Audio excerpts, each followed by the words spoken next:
إن الحمد لله والصلاة والسلام على رسول الله أما بعد قال النبي صلى الله عليه وسلم لا يؤمن أحدكم حتى أكون أحب إليه من والده وولده والناس أجمعين صدق اللہ العظیم۔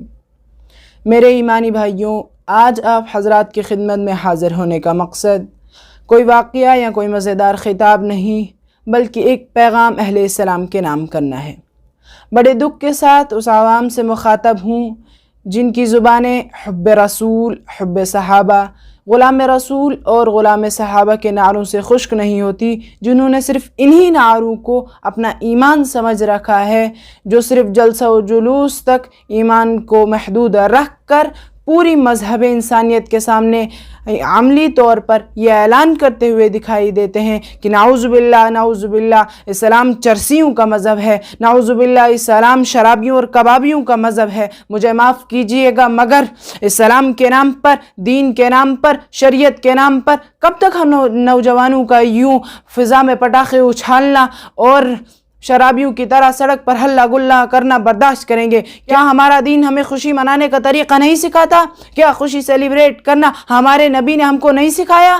کیا خوشی اور مسرت کا اظہار کرنے کے لیے ہمیں مجوسیوں کا غلام بنایا گیا؟ اگر جواب نفی ہے تو پھر ہمارا نوجوان کس کا پیروکار ہے، کس کا طریقہ اپنائے ہوئے ہے؟ کیا یہی نبی پاک صلی اللہ علیہ وسلم کی تعلیمات ہے؟ کیا صحابہ کی خوشی منانے کا طریقہ یہی تھا؟ کیا صالحین کا طریقہ یہی ہوتا تھا؟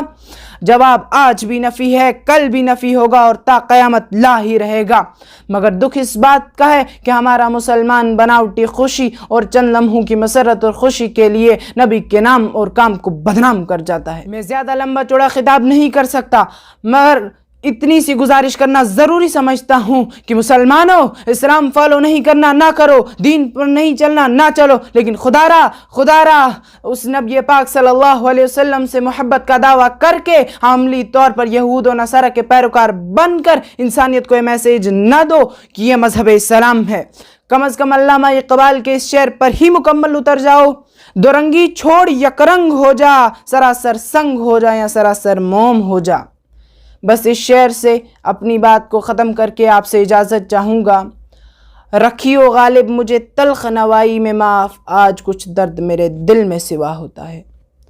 وآخر دعوانا ان الحمد للہ رب العالمین۔